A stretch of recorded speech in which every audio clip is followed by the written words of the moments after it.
بسم اللہ الرحمن الرحیم۔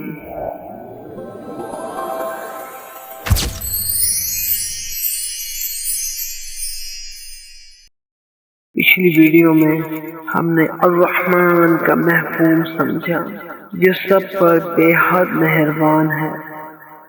آج ہم بات کریں گے الرحیم کی، جو خاص رحمت ان لوگوں کے لیے ہے جو اس پر ایمان رکھتے ہیں اور اس سے معافی مانگتے ہیں۔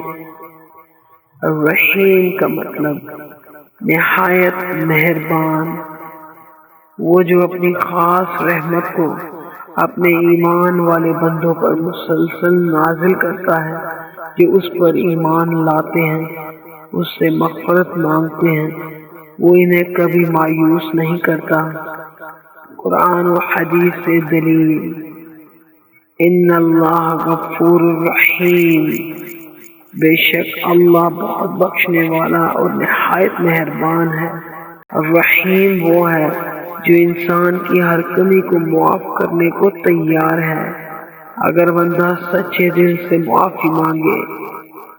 الرحیم کا ذکر دل کو سکون دیتا ہے، ڈپریشن اور بے چینی دور کرتا ہے، بیماریوں میں شفا ملتی ہے، کیونکہ وہ نہایت مہربان ہے جو ہماری ہر تکلیف کو دور کرتا ہے۔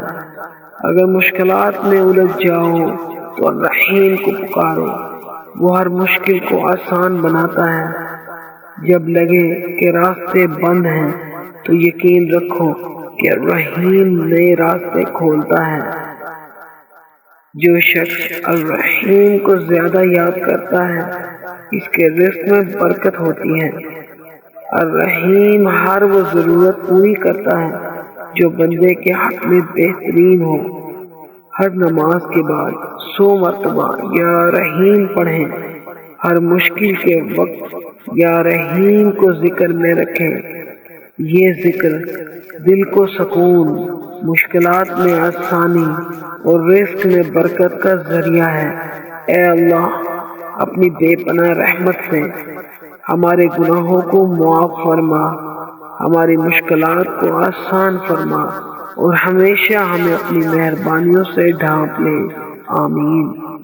الرحیم جو ہر وقت رحمت نازل کرتا ہے، جو ہر وقت پکار سنتا ہے۔